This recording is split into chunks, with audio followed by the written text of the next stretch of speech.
مسلسل 12 نگار ایوارڈ جیتنے والے معروف کامیڈین لہری نے فلمی صنعت کے زوال کے بعد انتہائی قسم پرسی میں زندگی گزاری اور بالآخر مختلف بیماریوں کا شکار ہو کر 13 ستمبر سن 2012 کو خالق حقیقی سے جا ملے۔ لالی ووڈ فلموں میں اپنی شاندار مزاحیہ اداکاری سے جان ڈالنے والے لہری نے اردو فلموں کے زوال کے بعد بہت کٹھن وقت دیکھا۔ ذریعہ آمدن ختم ہونے کے بعد کئی بیماریوں نے بھی انہیں گھیر لیا تھا۔ نوبت حکومت سے امداد مانگنے تک آ گئی، حتیٰ کہ شوگر اور فالج نے انہیں قبر میں پہنچا دیا۔ لہری نے 50 کی دہائی میں فلم انوکھی سے لالی ووڈ فلم انڈسٹری میں قدم رکھا تھا۔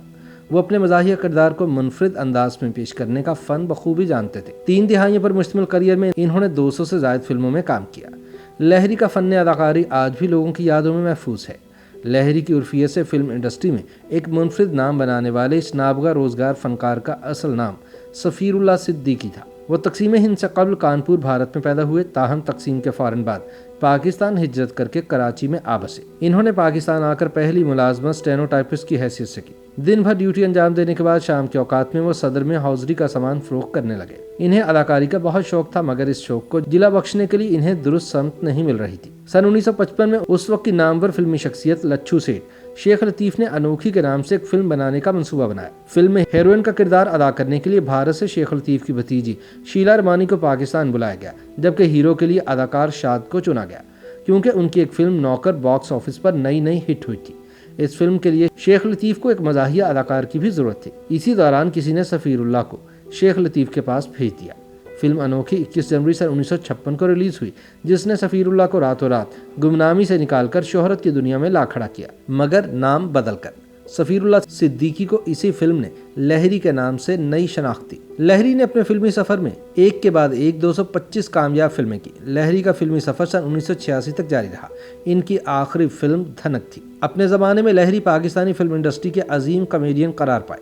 ان کی یادگار فلموں میں انسان بدلتا ہے، رات کے راہی، فیصلہ، جوکر اور آگ شامل ہیں۔ لہری سے پہلے اداکار یعقوب بہترین کامیڈین کہلاتے تھے، مگر لہری نے اپنی محنت اور کام کی لگن سے یعقوب کو بہت پیچھے چھوڑ دیا تھا۔ فلم توبہ، جیسے جانتے نہیں، دوسری ماں، ایک نگینہ، ایک مسافر، ایک حسینہ اور چھوٹی امی کی بے پناہ کامیابی اس کی دلیل ہے۔ علاوہ ازیں تم ملے پیار ملا، بہادر، نوکر، بہاریں پھر بھی آئیں گی، افشاں اور رم جھم وہ فلمیں ہیں جو لہری کو ہمیشہ عظیم فنکار کہلواتی رہیں گی۔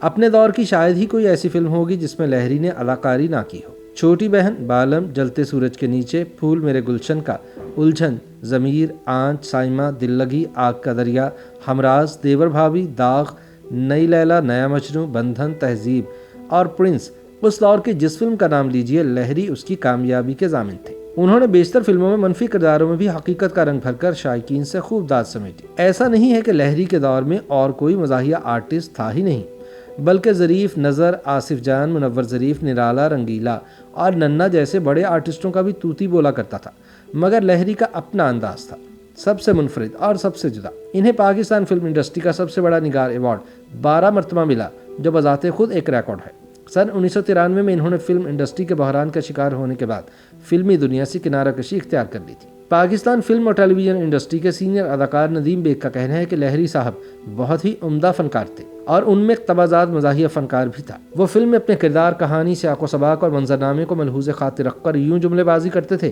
کہ گویا مزاحیہ ادب تخلیق کر رہے ہوں۔ لفظوں کی ادائیگی اور جملوں کی نشست و برخاست اتنی شاندار تھی کہ زیر زبر سے معنی و مفہوم اور مزاج بدل دیا کرتے تھے۔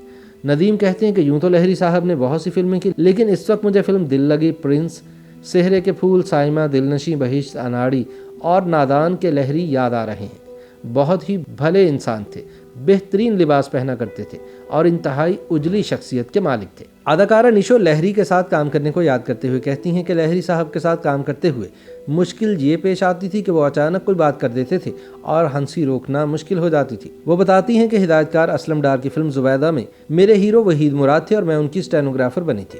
فلم کے ایک منظر میں میں نے سفید ساڑی پہنی ہوتی ہے اور میں دفتر میں سو جاتی ہوں۔ لہری صاحب مجھے دیکھ کر فکرہ اچھالتے ہیں، اصلی ہے، یہ ماربل کی بنی ہوئی ہے۔ یقین جانیے میرے لیے یہ سین کرنا مشکل ہو گیا تھا۔ جو ہی لہری صاحب اپنے خاص انداز سے ماربل پر زور دے کر ڈائلاگ بولتے تھے، میری ہنسی یوں نکلتی جیسے سوڈے کے بنٹے والی بوتل دھماکے سے کھلتی تھی۔